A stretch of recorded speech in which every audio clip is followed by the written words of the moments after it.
네, 김영환입니다. 같이 말씀 묵상하겠습니다. 매일매일 이렇게 말씀을 묵상할 수 있어서 감사합니다. 저도 준비하고 또 촬영하고 여러분과 이렇게 나누면서 다시 말씀을 보고 묵상하고 정리하면서 참 많이 배웁니다.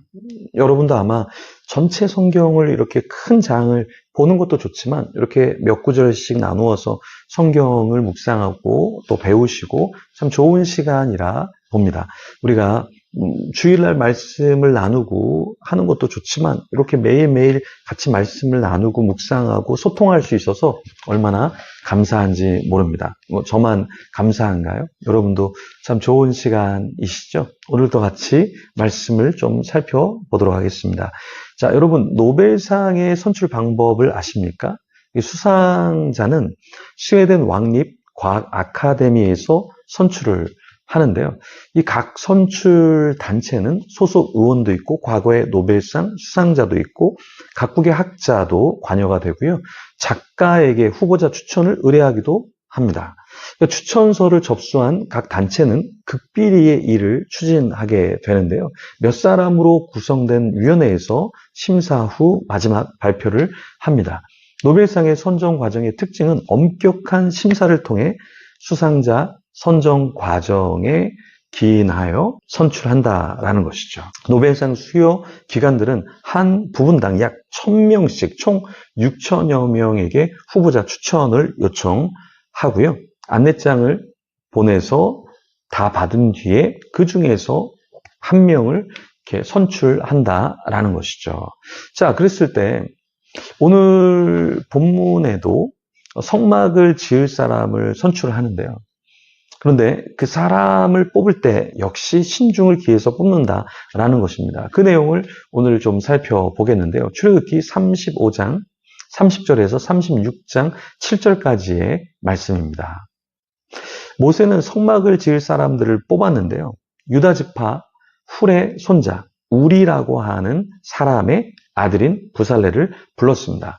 근데 놀라운 것은 모세가 부살레를 성막 지을 자로 지명하자 하나님의 영이 부살레에게 충만했다라는 것입니다. 그러니까 하나님의 영이 충만한 사람을 누가 있나 이렇게 해서 뽑은 것이 아니라 사실은 부살렐이라고 하는 준비된 사람을 지명하자 하나님께서 그 영을 부어주셔서 그것을 감당할 수 있게 해주셨다라는 것이죠. 그러니까 우리는 이렇게 생각하면 좋을 것 같아요.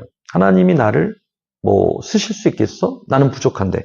그런데 하나님이 쓰고자 하시면 부족한 나를 불러서 하나님의 영을 부어주셔서 지혜도 주시고 총명도 주시고 지식도 주셔서 이 일을 감당할 수 있게 해주신다라는 거예요. 그게 30절에서 33절에 있습니다. 같이 한번 읽어보겠습니다. 모세가 이스라엘 자손에게 이르되 볼지어다 여호와께서 유다 지파 훌의 손자요 우리의 아들인 부살레를 지명하여 부르시고 하나님의 영을 그에게 충만하게 하여 지혜와 총명과 지식으로 여러 가지 일을 하게 하시되 금과 은과 노스로 제작하는 기술을 고안하게 하시며 보석을 깎아 물리며 나무를 새기는 여러 가지 정교한 일을 하게 하셨고.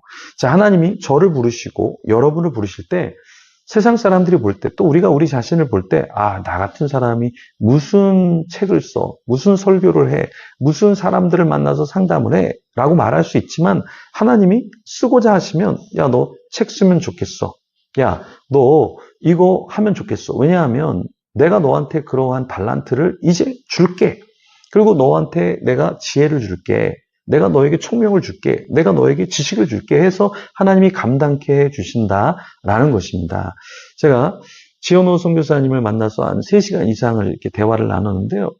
책을 쓰게 됐는데 아주 유명 출판사랑 이제 출간을 하게 되었습니다. 그런데 계속 이 책, 저 책에 대한 마음을 주시고 정리를 하는데 와, 이게 너무 감동적이고 정말 더 책을 출간하고 싶은 마음과 지식과 어떤 지혜를 더해 주시는데 너무 감사하다는 이야기를 들었습니다. 근데 이 책을 출간할 때 사실은 많은 에너지가 들어가고 시간이 들어가잖아요. 근데 하나님께서 또 좋은 출판사를 만나게 하시고 또 동기부여와 서로의 방향성이 맞게 해주시고 이게 순적하게 일이 풀리기 시작하는데요. 너무나 놀랍더라고요. 우리가 생각할 때 나는 안 돼. 누가 내 책을 내주겠어? 나는 안 돼. 내 사업이 어떻게 잘 되겠어? 나는 안 돼. 내가 어떻게 돈을 벌겠어? 근데 그거는 우리의 생각이고 하나님이 쓰시고자 하면 막 부어주시는 거예요.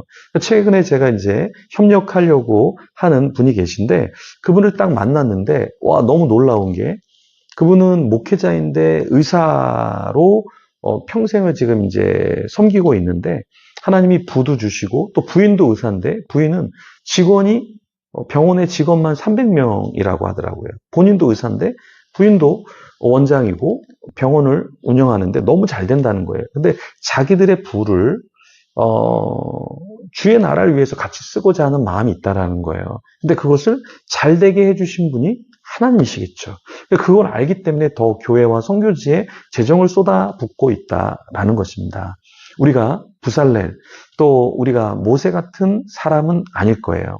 하지만 하나님이 쓰고자 하신다면 하나님의 영을 부어주시고 놀랍게 역사해 주실 겁니다. 저도 초등학교 다닐 때 글도 모르고 사실 내성적이고 사람들하고 잘 어울리지 못하는 그런 사람이었는데요. 지금은 사람들을 만나고 사람들에게 어떤 지식을 전해주고 또 목회자들을 상담해주고 선교사님들 만나서 협력해주고 하는 그 관계를 형성하고 있잖아요. 그러니까 저를 보면 사실 예전에 저를 아는 분은 제가 이렇게 하는 것을 보면 야 정말 놀랍다 이렇게 말할 분들이 상당히 많습니다. 하나님은 부살렐 또 오홀리압을 부르셨고요. 오늘도 여전히 여러분을 부르고 계십니다. 하나님 저는 안 돼요. 우리 가정은 안 돼요. 우리 교회는 안 돼요. 이게 아니라 하나님이 부어주시면 놀라운 역사가 있을 줄 믿습니다. 저희가 청년부 예배를 개척해서 이제 청년 예배를 드립니다. 이제 첫 시작은 한 20여 명 정도의 청년들과 부장들과 목회자들과 간사님들이 같이 시작을 해요. 하지만 여러분 연말에 보십시오. 풍능교회 청년부가 어떻게 되는지 내년 1년이 지나고 2년이 지나고 5년이 지나고 10년 뒤에 이 영상을 보시면서 그때는 뭐 20여 명이 시작했다고 했는데 10년 뒤에 어떻게 될지 여러분 한번 보시면 너무나 좋을 것 같아요. 제가 캐나다에서 한 교회에서 섬겼는데 지금 거기 청년부가 그 도시에서 가장 많은 300명의 청년들이 모이고 있다고 합니다. 그때 제가 시작할 때는 한 자릿수였어요. 10명도 안 됐어요. 7, 8명에서 처음 시작했어요. 그것도 그 큰 청년들이 유치원 의자에 앉아서 예배를 드렸거든요. 우리가 여기 언제 탈출할까? 그랬는데 1년 안에 강당에서 예배를 드렸고 청년들이 엄청나게 모이기 시작했거든요. 제가 지방에서 예배 드릴 때도 부흥이 있었거든요. 근데 풍능교회에서도 지금 사람들이 모이고 있어요. 그런데 이것은 제가 하는 것이 아니라 하나님이 좋은 사람들을 붙여주시고 여러분 같은 기도하는 분들, 신실한 분들을 붙여주셔서 놀라운 역사를 일으켜 주실 줄 믿습니다. 야, 무슨 청년부 예배를 드려. 무슨 청년들이 뭘 할 수 있겠어. 걔네가 뭐 헌금이라도 하겠어. 걔네가 뭐 헌신이라도 하겠어요? 너 얼마나 귀하게 섬길지 5년, 10년 뒤에 우리 신촌에서 지금 개척하는 이 풍능교회 기억해 주시면 너무나 좋겠습니다. 놀라운 역사가 있을 거예요. 우리 교회를 위해서, 청년들을 위해서, 다음 세대를 위해서, 또 부살렐 같은 사람을 위해서 연약한 자가 하나님의 손에 붙들려서 어떻게 쓰임을 받는지를 우리가 기대하면서 여러분 기도할 때 생각나는 사람들을 위해서 기도해 주시면 너무나 감사하겠습니다. 저를 위해서도 기도해 주시고요. 우리 주변에 사역하는 선교사님들을 위해서 목회자들을 위해서 기도해 주시면 너무나 감사하겠습니다. 놀랍게 사용해 주실 줄 믿습니다. 같이 기도하며 나가겠습니다.